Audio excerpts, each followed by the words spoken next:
now saying that they placed the plastic bag over Sabali's head as he was beaten and asked questions. Beaten, correct. Now you confirm that. Correct. Okay, how do you describe that? Do you describe? General Alaji Martin confirmed Sana was beaten but stroked, slapped because he refused to talk as he testifies at the TRC today. Kardeşlerim, Muhammed Mursi, evet. Turkish president revealed Egypt's Mohamed Morsi was murdered, adding he will pursue justice for the sudden and unexplained death.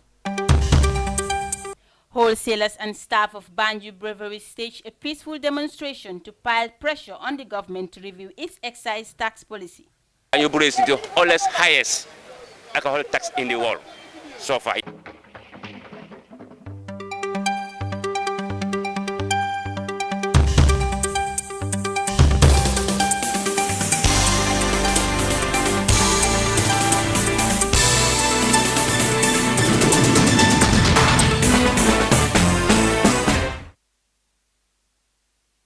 It's 9 p.m. in Istanbul, 11 a.m. in Washington State, 1800 GMT here in the Gambia. You're watching the World Today Evening Bulletin. We now kick off with our first story. One of Gambia's senior army officers adversely mentioned in committing serious human rights abuses on Thursday told the Truth Commission he was acting on orders. Brigadier General Alaji Martin is accused of masterminding the torture of political prisoners in the early days of former President Yahya Jammeh's regime. He accepted mounting brutal torture of the then vice chairman of the AFPRC junta, Sana Sabali, and a raft of other political prisoners, most of them soldiers, adding Sanabi Sabali's arrest was ordered by Yahya Jammeh and headed by Musa Jammeh. Martin was a close protection officer to former President Yahya Jammeh.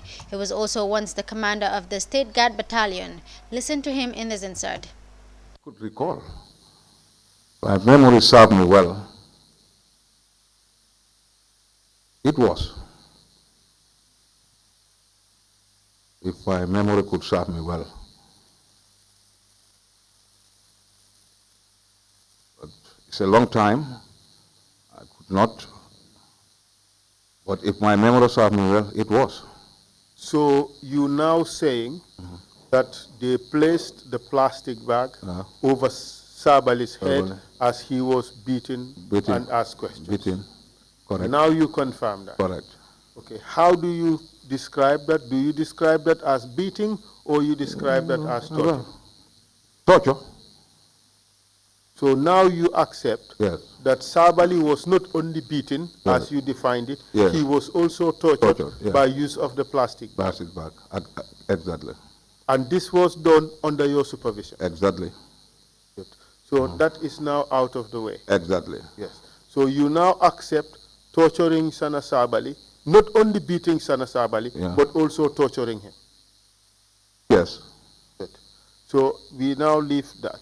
The other issue is whether you used a hammer on him. No. Or not. No. Never. Let's hear what Sana Sabali have to say about this. No.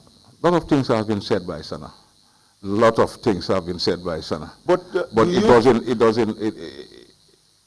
it's not. Do you think that Sana Sabali will forget whether a hammer was used on him or not? Yeah. That is his own version. But I am just telling you. Did you hear? My team did. The team of investigators that I led. The team of torturers you led? Yes.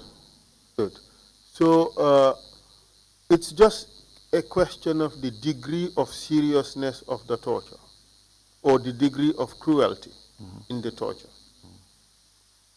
Did you hear Sana Sabali's testimony?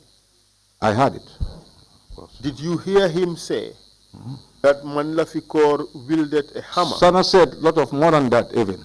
Yes. More than that. But just listen and you answer the question. Yes. I'm not asking you about everything he said. Yeah. I'm asking you about a discrete... Yes, he said that. He said Manlafikor wielded a hammer and that hammer was being used to hit him all over his body. No. Do you deny that? No, I didn't. It's not true. It is not It's not true. We have 5 or 6 witnesses all of whom say that a hammer was taken into the interrogation room by Manlafikor. And the person who was inside the room, that was Sana, also said that the hammer was used on him. So you are the person who has an interest in denying the use of the hammer on Sana. What do you say? Yeah. Who is to believe? Yeah.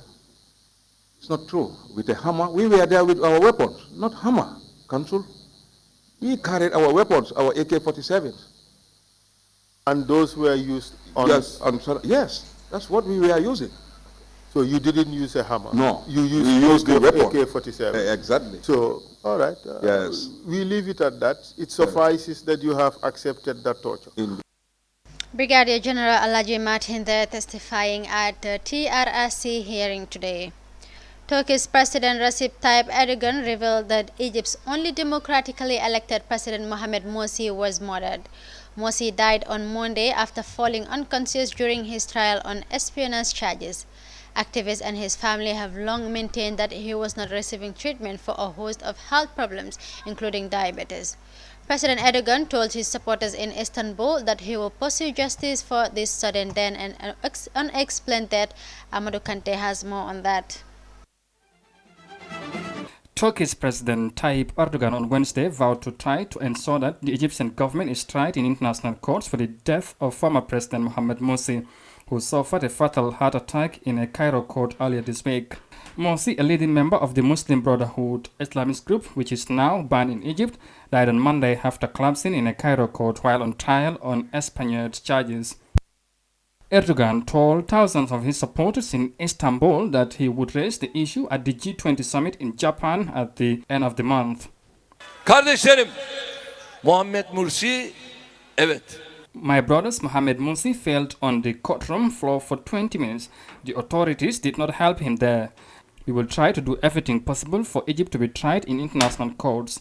Besides that, we are inviting the Organization of Islamic Cooperation to do its job. İşte ben de diyorum ki, Mursi. We have G20 ahead of us, and this issue will be one of the items in our agenda to bring forward. Right groups have called for an investigation into Morsi's death and raised questions about his treatment in prison. Egypt's government has dismissed accusations that he was badly treated. The 67-year-old, the first democratically elected head of state in Egypt's modern history, had been in jail since the army commanded by Egypt's current president Abdel Fattah al-Sisi toppled him in 2013 after barely a year in power following mass protests against his rule. Wholesalers and staff of Banjo Breweries Limited Thursday staged a peaceful demonstration march to apply pressure on the government to review its excise tax policy. Scores of protesters expressed grievances over what some describe as the government's uninspiring attitude towards the company since the beginning of the standoff for a few weeks ago. Over 150 staffs held a peaceful march on the busy Brikama Banjo Highway this morning, carrying a banner titled, "Why do you want to close down Banjo Breweries?" a company that has operated for 42 years. Speaking to iAfrica TV, the engineering manager Alaji Sise expressed fear of losing their jobs if the situation is not addressed. Listen to him in this insert. After existing for 2 years, we are seeing Banjul Breweries is dying gradually. Because our fear is our sister company have already closed. Presently, today, they are dismantling their materials from Niger. That is facing us too. So we have fear of our people too. Because of they have already laid off 18 staff already, which we have fear about the situations. So that's why we come out to showcase our concern to Gambian people so that they can know what's within the Gambia. I think the government should advocate increasing of employment, not to reduce the employment. Because if Banjul Brewery is closed, so many people want to suffer. Because even the government will lose the revenue which they have already taxed. What is the demand? Our demand is we need the tax to come down. Because it's too high for us. 50 years is 10%. Within 3 years, they add 65%, make it 70%, which is so high. And if you observe from the sub-region at this moment now, Banjul Brewery is the highest alcohol tax in the world so far yet.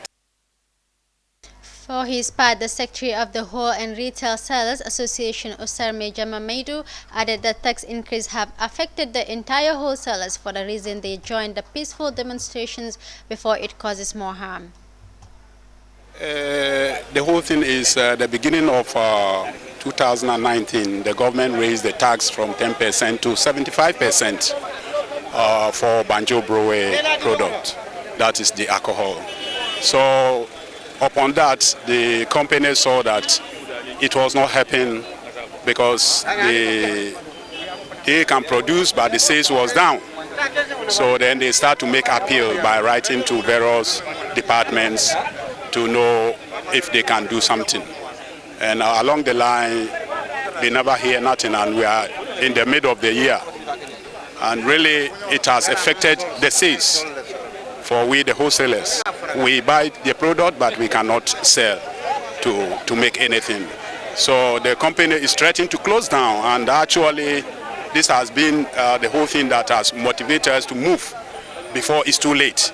Because if the company closed down, Banjo Brewery direct workers is the first people to suffer it, followed by the wholesalers, where I am the Secretary General. And from there, it followed by the restaurants, the bars, and then finally to the hotel industry. Officials at the Banjo breweries have complained about a tax increase from 10% to 75%, describing it as unfair, unwarranted, and an affront to push the company out of business. A UN report confirmed the murder of Saudi journalist Jamal Khashoggi constituted an extrajudicial killing for which Saudi Arabia is responsible. In the report, Agnes Callamard, the UN Special Rapporteur on Extrajudicial Summary or Arbitrary Executions, revealed she found credible evidence to further probe Saudi officials' individual liability in Khashoggi's killing, including Crown Prince Mohammed bin Salman.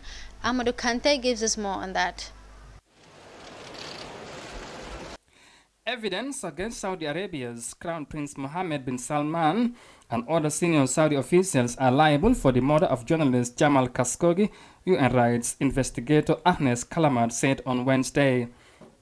Callamard, the UN Special Rapporteur on Extrajudicial Executions, called for authorities to widen sanctions to include the Crown Prince and his personal assets until and unless he can prove he has no responsibility.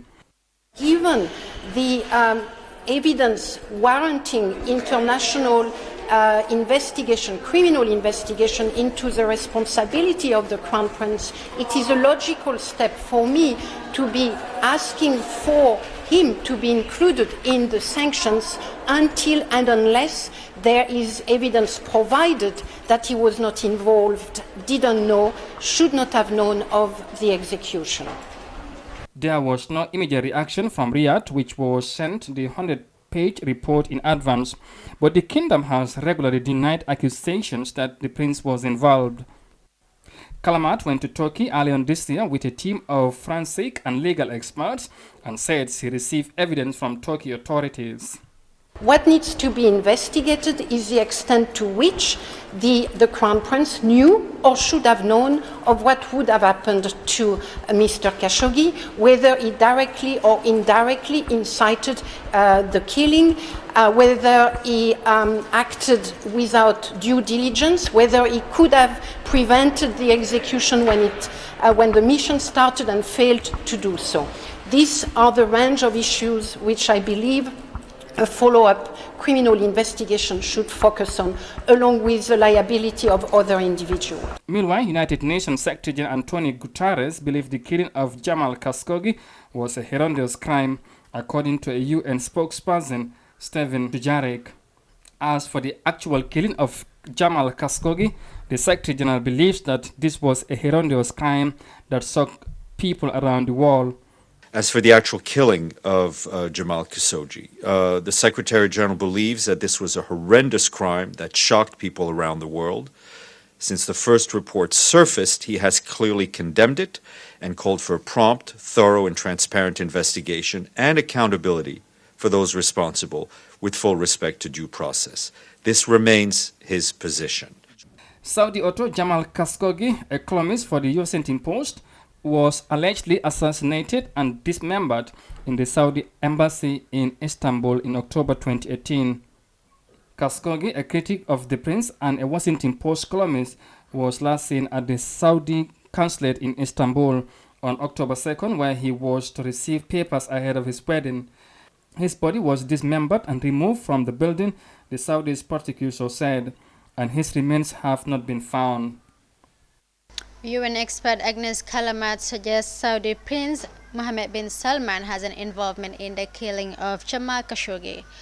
Chinese President Xi Jinping Thursday held bilateral talks with his North Korean counterpart Kim Jong-un in Pyongyang.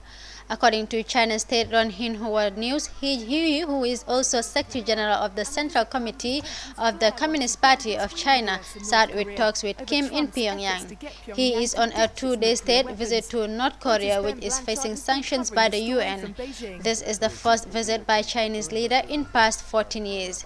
His visit is fifth by any Chinese leader ever since Beijing and Pyongyang established diplomatic relations in 1949. The two neighboring countries are celebrating the 70th anniversary of their diplomatic ties. Indian court has found 3 suspects guilty over the 2015 Garissa University attack that killed more than 148 people, mostly students. On April 2, 2015, gunmen stormed the Garissa University in northern Kenya, killing more than 148 students. Christians were separated from Muslims before being shot. Defatu Bangura has more. A Kenyan court on Wednesday convicted 3 people of terrorism-related offenses for helping Somali Islamist militants carry out a 2015 attack on a university that killed 148 people. Most of them are students. Al-Shabaab militants stormed Garissa University on April 2, 2015, seeking to kill Christian students in particular.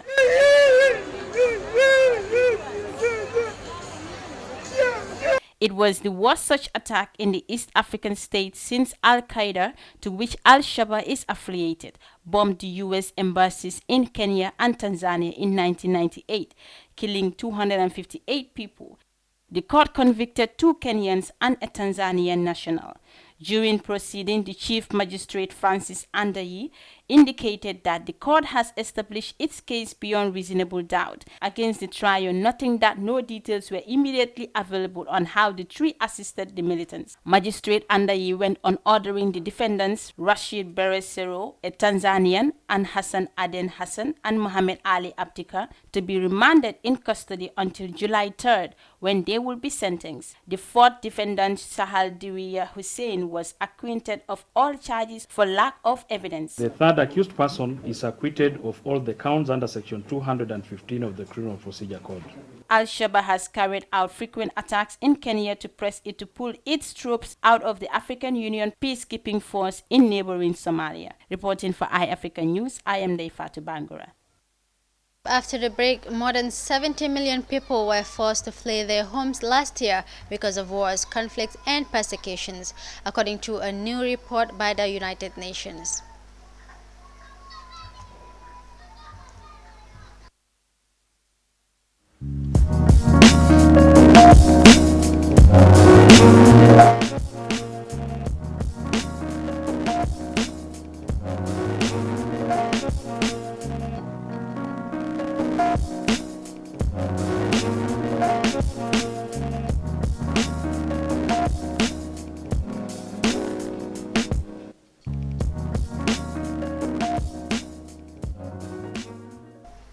Welcome back. We remind you that you are watching the World Today News Bulletin. Let's now take a look at the remaining stories.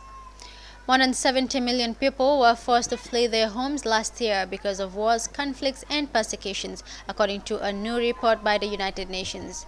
The UN Refugee Agency report released on Wednesday indicates that this was the highest level it had seen in the past 70 years. According to the UNHCR's annual Global Trends report, this amount more than the population of Thailand has doubled over the last 2 decades.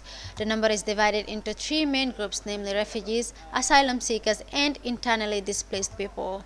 The report said an additional 2.9 million people were displaced in 2018.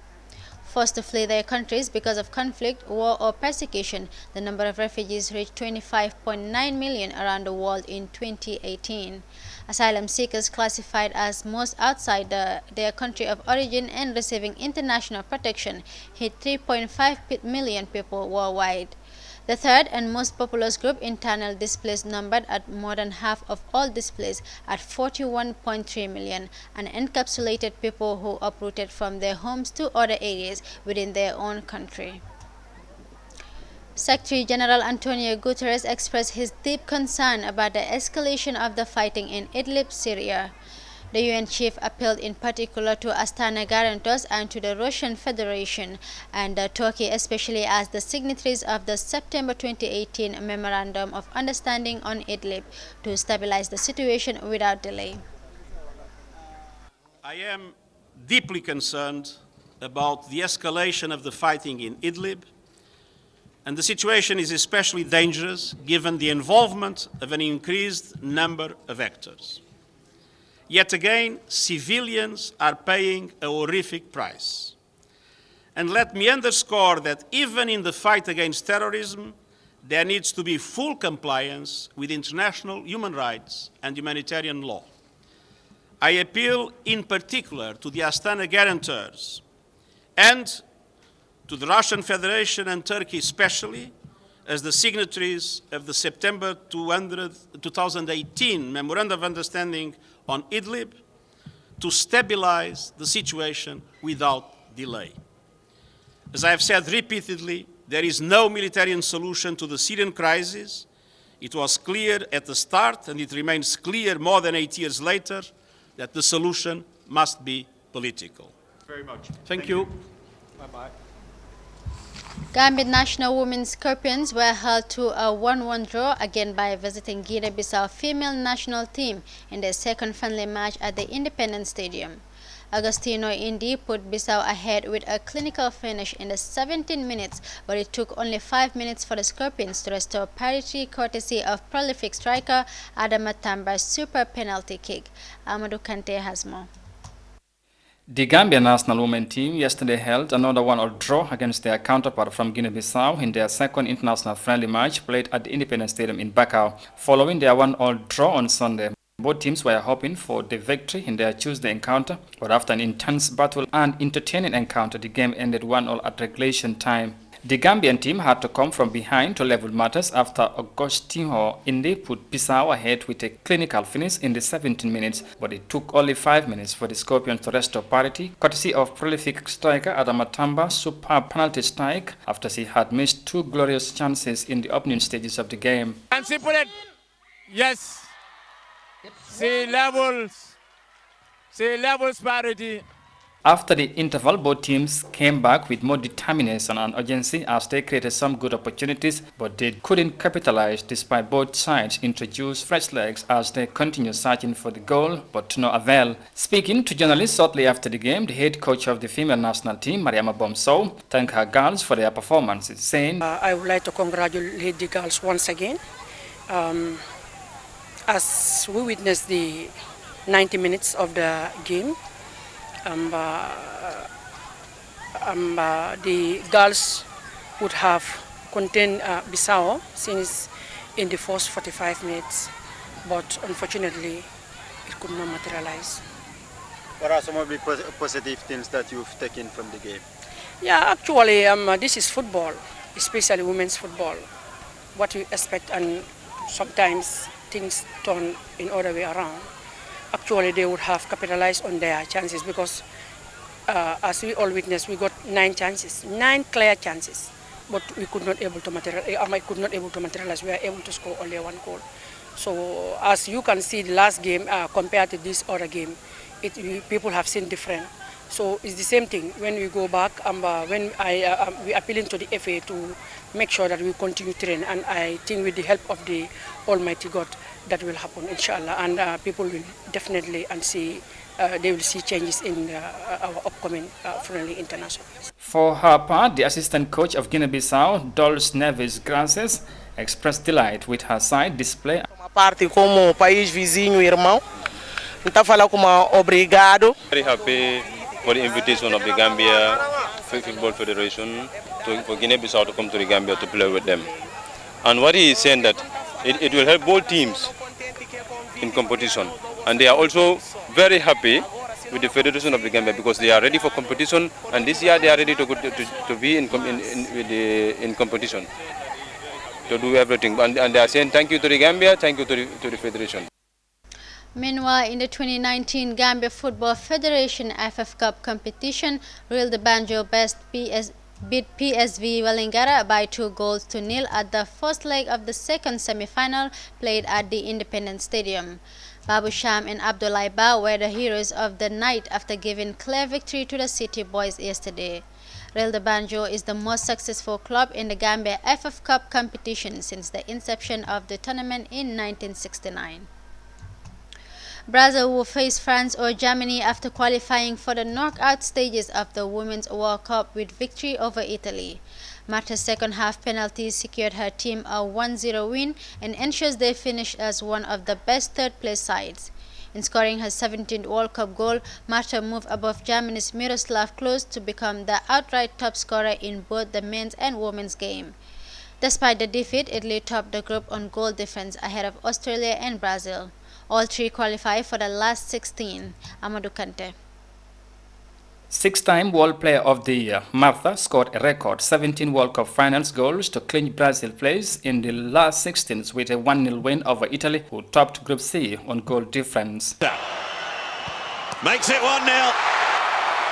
The 33-year-old Brazil's legend nevertheless scored second-half penalty, saw her become the all-time leading scorer at the Men's or Women's World Cups, surpassing retired German striker Miroslav Klose. Italy, who had already qualified, went close twice through Juventus' Barbara Bonancia in the first half, but washed out after the break in Valenciennes. But an experienced Brazil side, who clipped the bar through André Sinha's fine second-half free kick, narrowly missed out on second spot as Australia beat Jamaica 4-1 to Pep Vadau's side on goal scored. The South Americans now look set to face host France in the next round in La Revde on Sunday, unless a relatively unlikely combination of results later this week puts them on a path to meet Germany on Saturday instead. As group winners, Italy will play against a third-place team in the last 16, with Nigeria or China their most likely opponents. In the group, Italy topping it. That was Amadou Kante for sports. Well, viewers, that's all we have for you on the World Today News Bulletin. For more on these and other stories, kindly log on to our website, iafrica.tv. I am Fatmata Jaju. Bye for now.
Over electoral rigging rocks Zimbabwe as the country. Yesterday, after listening to Prime Minister May's assessment of the state of the negotiations,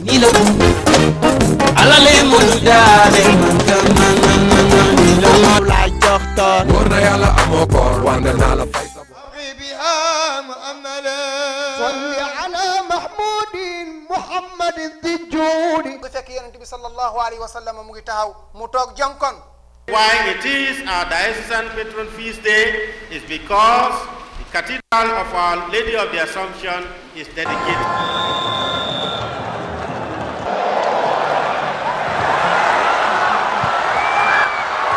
Do not have it in their mindset or in their psyche that we are playing against Algeria.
the black